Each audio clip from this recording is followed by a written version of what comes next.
ऐसा बूढ़ों से ही लेनी चाहिए, सलाह बूढ़ों से ही लेनी चाहिए। हनुमान जी ने सलाह जामवंत जी जैसे बूढ़े, जामवंत मंत्री अति बूढ़ा, बूढ़े से ही ली। बोले क्यों? बोले जो सलाह बड़ों से लेते हैं वो कभी जो है घाटा नहीं खाते, वृद्धों के पास अपनी उम्र का अनुभव होता है। अब बूढ़े बूढ़े होते हैं इसलिए बूढ़ों से सलाह लेनी चाहिए, लेकिन आजकल के लड़के तो लड़के ही हैं, और गांधी धाम के लोगों का तो कहना ही क्या। एक बार की बात हमें याद आ रही, एक लड़का को एक लड़की से इलू इलू हो गया, लवेरिया।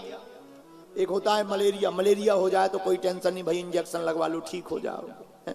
लेकिन ये कि महाराज जी लवेरिया, इसका कोई इंजेक्शन आज लो नहीं बचा, बना ही नहीं है, कोरोना से भी खतरनाक।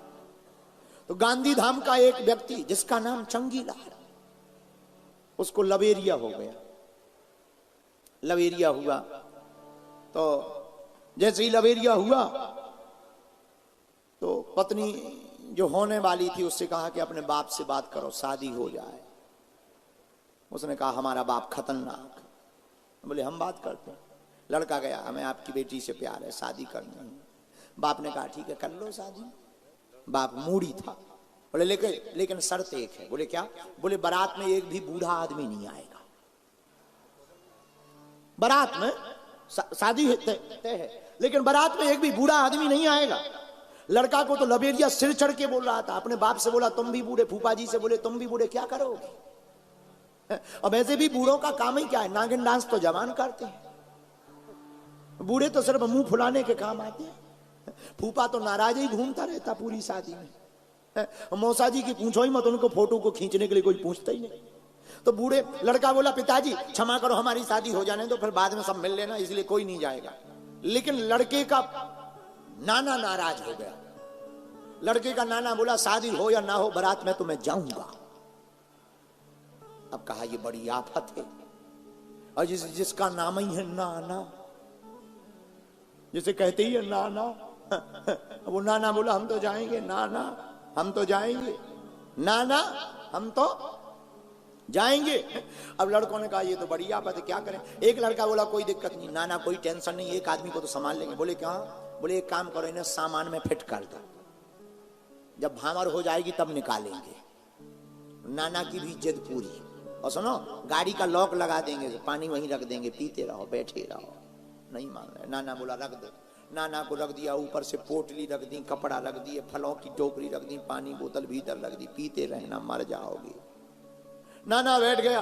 बारात गई और जैसे ही गांव में पहुंची बारात, तो लड़की के पिता ने किसी को भेज करके कहा देखो कोई बूढ़ा तो नहीं आया। देखा कोई बूढ़ा नहीं। तो फिर से लड़की के पिता ने एक खबर और भेजी। बोले जाओ खबर करो कि शादी तो हमें करनी है, तय है, लेकिन एक अंतिम शर्त और था।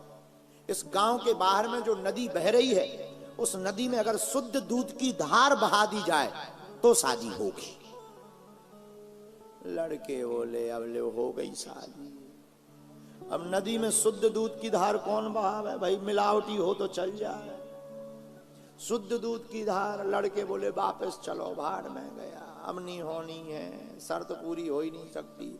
एक व्यक्ति बोला जब चल रही हो तो नाना जी को क्यों मारे ले रहे, उन्हें निकालो बाहर। गेट खोला, नाना जी बोले शादी हो गई। अरे बोले कहाँ भाई, बारात वापस जा रही। किस बात पे? अरे बोले वो कह रहे हैं कि इस गांव के बाहर में जो नदी बह रही है उसमें शुद्ध दूध की धार बहाओ तभी भामर पड़ेगी। नाना बोला इतनी छोटी बातों पर बारात थोड़ी वापस ले जाते हैं। तो लड़के बोले तुम्हें छोटी बात लग रही, इतनी बड़ी बात है, शुद्ध दूध की व्यवस्था इतनी होगी कहां से, पर बहाना शुद्ध दूध कहां से? अरे बोले चिंता मत करो, बोले तुम भी खबर कर दो कि शुद्ध दूध की व्यवस्था हो गई है, पर हमारी भी एक शर्त है, हम शुद्ध दूध की धार इतनी बहवाएंगे धारा कि पूरे गांव में दूध दूध भर जाएगा, लेकिन शर्त यह है पानी खाली तुम्हें करवाना पड़ेगा। पानी तुम्हें खाली करवाना। संदेश वाहक वापस आया, लड़की के पिता से बोला कि बारात वालों की खबर है कि शुद्ध दूध की व्यवस्था हो गई और बहाने के लिए हम तैयार हैं, पर उनकी भी एक शर्त है। बोले क्या? बोले पानी की धार, पानी तुम्हें खाली करवाना पड़ेगा। लड़की का पिता बोला जरा देखो कोई बूढ़ा तो नहीं आया।